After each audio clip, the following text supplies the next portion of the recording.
பணத்துக்காக நீ என்ன வேணா செய்வ? பணம் தாண்டி எல்லாமே.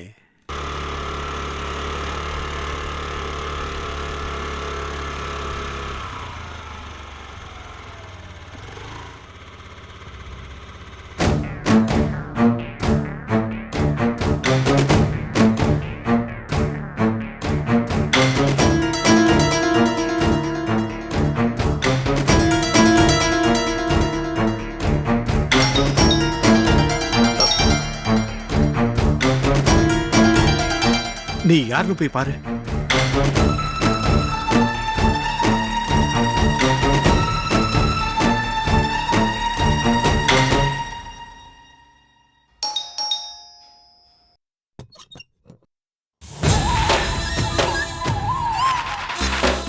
நீங்க யாரு? என் பேரு பத்ரி. நாயுடு இருக்காரா? பத்ரி வந்திருக்கேன்னு சொல்லுங்க. ஒருவேளை ஞாபகம் இருக்கலாம், ஞாபகம் இல்லைன்னாலும் பரவாயில்ல. பத்ரி வந்திருக்கேன்னு சொல்லுங்க.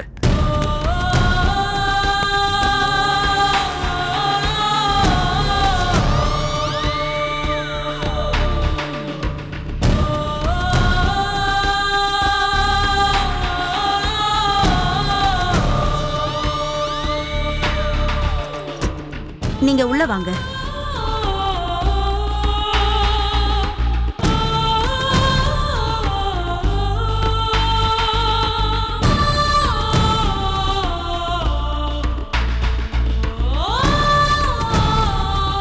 வாங்க உட்காருங்க.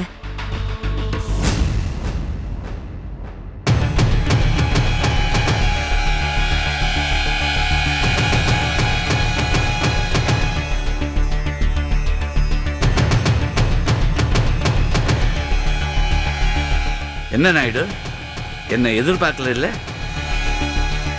நான் கூட நாயுடுவை இப்படி எதிர்பார்க்கல. நாயுடு, சம்பவம் நடந்த போதே நீ சந்தோஷ கொலை பண்ணியிருக்கணும். நாங்களும் சந்தோஷப்பட்டிருப்போம். அப்பெல்லாம் விட்டுட்டு இப்ப பழி வாங்கிட்டியே. ஆனா இப்ப நீ பழி வாங்கினது சந்தோஷம் இல்ல, சிதம்பரத்தை. அநியாயமா இப்படி சிதம்பரத்தை பழி வாங்கிட்டே நாயுடு. நீங்க உங்க புருஷன் வேலை பார்த்துக்கிட்டு இருந்த கம்பெனி முதலாளியோட நண்பன். நாயுடு, நீ இப்படி செஞ்சிருப்பேன்னு இப்ப கூட நம்ப முடியாதபடி சிதம்பரம் அவஸ்தைப்பட்டுக்கிட்டு இருக்கான். காரணம், சிதம்பரம் உன் பேர்ல வச்சிருந்த நம்பிக்கை. சிதம்பரம் உன் பேர்ல நம்பிக்கை வச்சதுக்கு நீ என்ன பண்ணுவ? உன்னை கேட்டா நம்பிக்கை வச்சான். சார், நான் சிதம்பரம் சாரை கொஞ்சம் பார்க்கணும். பார்க்க முடியுமா? ఎందుకో ఎందుకు కలవాలి? లోపలికి వెళ్ళు. நீங்க பேசாம இருங்க சார். நான் சிதம்பரம் சாரை கண்டிப்பா பார்க்கணும் சார். ஏற்பாடு பண்றீங்களா? அவர்கிட்ட கொஞ்சம் பேசணும் சார். சிதம்பரம் வலியில துடிக்கிறத பார்க்கணுமா? சரி, ஆசைப்பட்டா பார்க்கலாம். எப்ப பார்க்கலாம் சார்? நீ உள்ள போ. என்ன விடுங்க. நீ உள்ள போ, சொல்றத கேளு. நான் அவர்கிட்ட பேசி ஆகணும், விடுங்க. சொல்றத கேளு, உள்ள போ. நான் பேசணும், என்ன விடுங்க. உள்ள வான்ற, சொன்னா கேளு. நான் அவர்கிட்ட பேசணும் சார். உள்ள போ. உள்ள போ. என்னங்க? உள்ள போ. சொன்னா கேளுங்க. என்னங்க? கதவை திறங்க. என்னங்க? கதவை திறங்க. என்னங்க? சொன்னா கேளுங்க. நான் அவர்கிட்ட பேசணும். நாயுடு, உனக்குள்ள இப்படி ஒரு மூர்க்கம் இருப்பான்னு நான் கொஞ்சம் கூட நினைச்சு பார்க்கல. இப்ப எதுக்கு சார் வந்தீங்க? அதான் சொல்ல வேண்டியதெல்லாம் போலீஸ் ஸ்டேஷன்லயே சொல்லிட்டேன்ல. இப்ப எதுக்கு வந்தீங்க? நீ சொல்ல வேண்டியதெல்லாத்தையும் சொல்லிட்ட, பண்ண வேண்டியதையும் பண்ணிட்ட. ஆனா நான் உனக்கு சொல்ல வேண்டியது இருக்கே, அதான் சொல்லிட்டு போலான்னு வந்தேன். நாயுடு, வாழ்க்கை ரெண்டு வகைப்படும். ஒன்னும் யதார்த்தமா வாழறது, இன்னொன்னும் யதார்த்தத்துக்கு அப்பாற்பட்டு வாழறது. அதாவது யதார்த்தமா இருக்கிற மாதிரி தப்பு தப்பா செயற்கையா வாழறது. நாயுடு, நீ எப்படி வாழ்ந்துகிட்டு இருக்கேன்னு உனக்கே தெரியும். ரெண்டாவது வகை வாழ்க்கையை தான் நீ வாழ்ந்துகிட்டு இருக்கேன்னு நான் உனக்கு சொல்ல வேண்டியதில்லை. நாயுடு, சின்ன குழந்தைங்க சேட்டை பண்ணும்போது அவங்க மேல கோவப்படுற பெரியவங்களுக்கு ஒன்னும் ஞாபகம் இருக்கிறது இல்ல. நாமளும் குழந்தையில இப்படித்தான் இருந்தோம், அல்லது இதை விட மோசமா இருந்தோங்கிற உண்மை. எதுக்கு சொல்றேன்னா, சிதம்பரம் இன்னைக்கு அனுபவிக்கிற வலி உனக்கும் வரும் நாயுடு. கண்டிப்பா அதை விட மோசமான வலி வரும், உனக்கும் வரும். அதுக்கு காரணம் சிதம்பரமா இருக்க மாட்டான். ஏன்னா கடவுளை கண்ட்ரோல் பண்ற சக்தி சிதம்பரத்துக்கு கிடையாது. கடவுள் இருக்கான் நாயுடு, கடவுள் இருக்கான். நிச்சயம் அது உண்மைன்னு நீயே தெரிஞ்சுப்ப.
இப்ப கூட கெட்டு போகலைங்க. போய் சிதம்பரம் சார் கிட்ட நீங்களே மன்னிப்பு கேளுங்க. நடராஜன் சார் இன்னும் 5 லட்சம் ரூபாய் தரேன் இருக்காரு. அதை வச்சு ஏதாவது புதுசா பிசினஸ் ஆரம்பிக்கலாமான்னு சொல்லு. பாவப்பட்ட காசுல ஆரம்பிக்கிற எதுவுமே உருப்படாது. அவர் கூட பிறந்த தம்பியே அதை பத்தி கவலைப்படல, நீ எதுக்காக இவ்வளவு அழட்டிக்கிற? உனக்கு புள்ளை இல்ல, நீ பண்ற பாவத்தை நீ தான் சுமக்கணும். ஒரு நாள் சுமப்ப.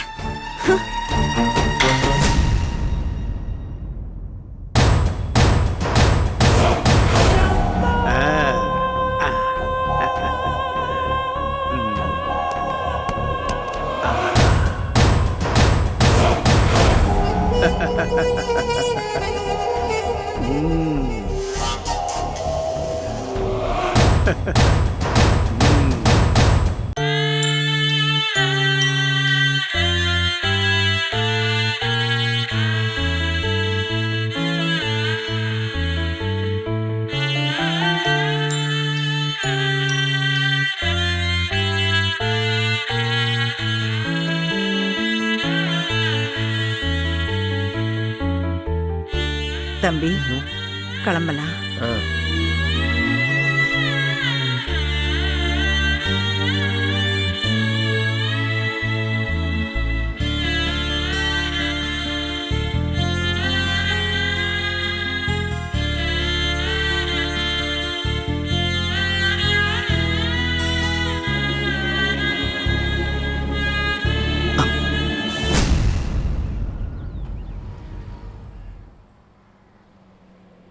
அக்கா, மாப்பிள்ளை கிட்ட போயிட்டு வரேன்னு ஒரு வார்த்தை சொல்லிட்டு வாக்கா.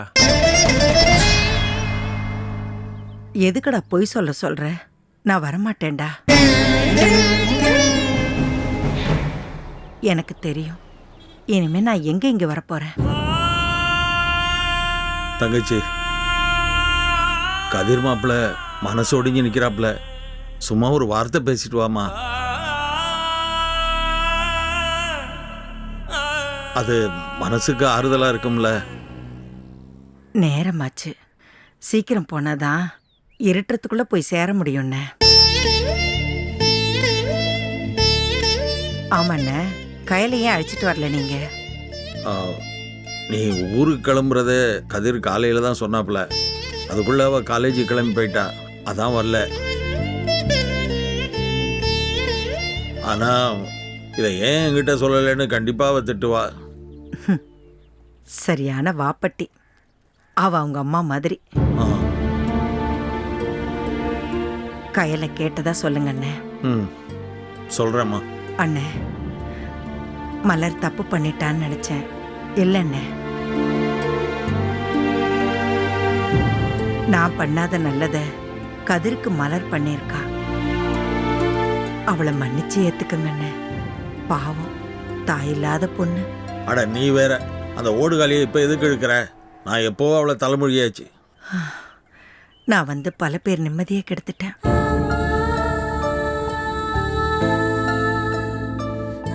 எனக்கு விமோச்சனமே இல்லை. சும்மா நீ புலம்பாதா. நீ என்ன பண்ணுவ? நடந்ததை யாரால தடுக்க முடியும்? அப்புறம் அந்த மகாலிங்கம் கல்யாண விஷயமா கேட்டா கதிருக்கு கல்யாணத்துல இஷ்டம் இல்லைன்னு சொல்லிவிடு. மற்றதை நான் பார்த்துக்கிறேன். சரிண்ணே. அண்ணே, தொண்டுப்பட்டு இருந்துடாம அடிக்கடி ஊர் பக்கம் வாங்கண்ணே. வரேன் தாயி, கண்டிப்பாக வரேன். ஊருக்குள்ள எனக்கு என் மச்சான் ஞாபகம் வந்துடும். அவன் இல்லாத ஊரே எனக்கு வெறுத்து போச்சுமா. அதான் எத்தனை வருஷமாக பட்டுப்படாமல் இருந்துட்டேன். கடைசி காலத்தை ஊரில் தானே கழிக்கணும். கண்டிப்பாக நான் வரேன். சரிங்கண்ணே, நேரமாச்சு. தம்பி போலாமா? போலாக்கா.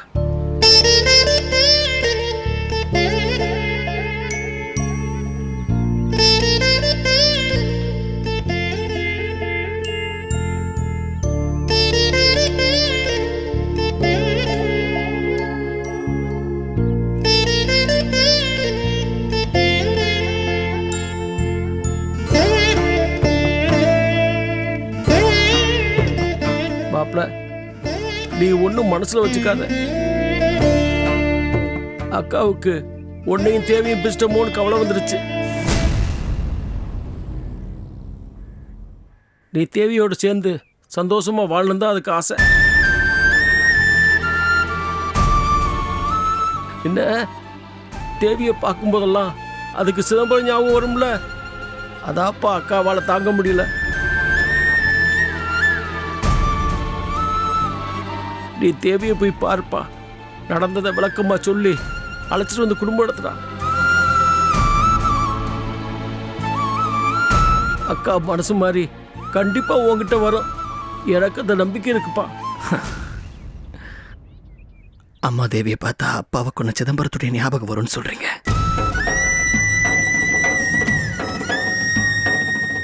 எனக்கு அவளை பார்த்தா எங்க அம்மா என்னை விட்டு நிரந்தரமா பிரியறதுக்கு காரணம் அவதான்னு தோணாதா?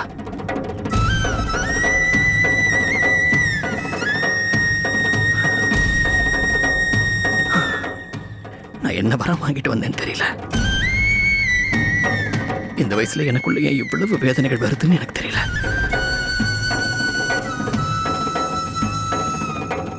பழகிக்கிறேன், எல்லாத்தையும் தாங்கிக்க பழகிக்கிறேன். நீங்க கிளம்புங்க. மாமா, நீங்க இந்த மருமகனை மறந்துடாதீங்க.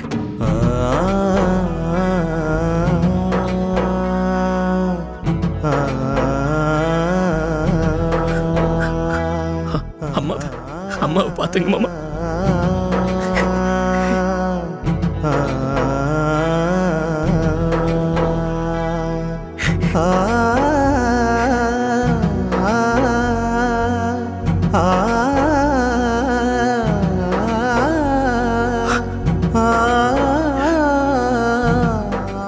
ஒன்றும் இல்லை, அது இப்படிதான் நடக்கணுங்கிறது விதி. இப்படிதான் நடக்கணும் இருக்கு. இப்படிதான் நடக்கணும் இருந்தா இப்படிதான் நடக்கும். ஆனா சத்தியமா சொல்றேன் மாமா, என்கிட்ட பேசாம என் முகத்தை நிமிந்து கூட பார்க்காம எங்க அம்மாவால இருக்க முடியும்ல. நான் சத்தியமா கற்பனை கூட பண்ணி பார்த்ததில்லை.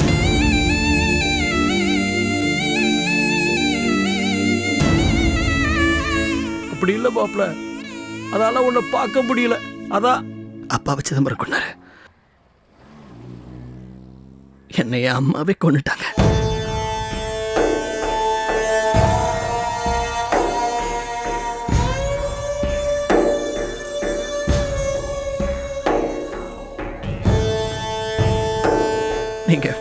நீங்க போயிட்டாங்க மாமா.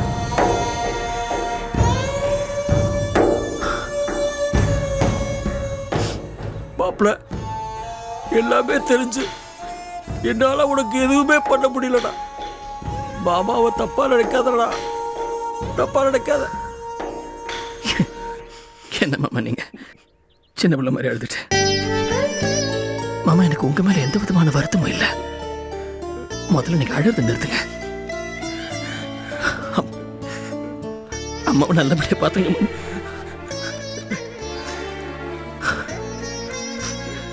சரி கிளம்புங்க, அம்மா காத்துட்டு இருக்காங்க. நாங்க வர மாப்பிள்ள, வர மாப்பிள்ள. சரி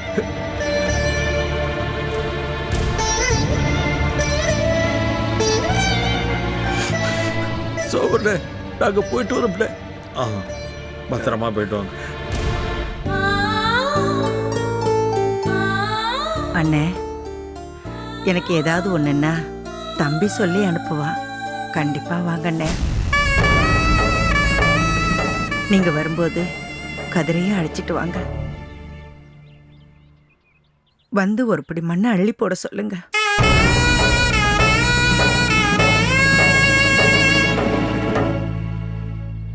அக்கா,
மாப்பிள்ள, தங்கச்சி எப்போதுமே இப்படிதான், கொஞ்சம் பிடிவாதான்.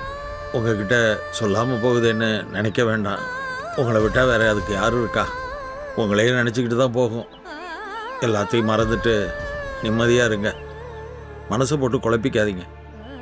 அப்போது நான் வரட்டுமா? சரி.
அண்ணே, எனக்கு ஏதாவது ஒண்ணுன்னா தம்பி சொல்லி அனுப்புவா. கண்டிப்பா வாங்கண்ணே. நீங்க வரும்போது கதிரையும் அழைச்சிட்டு வாங்க. வந்து ஒரு பிடி மண்ணை அள்ளி போட சொல்லுங்க.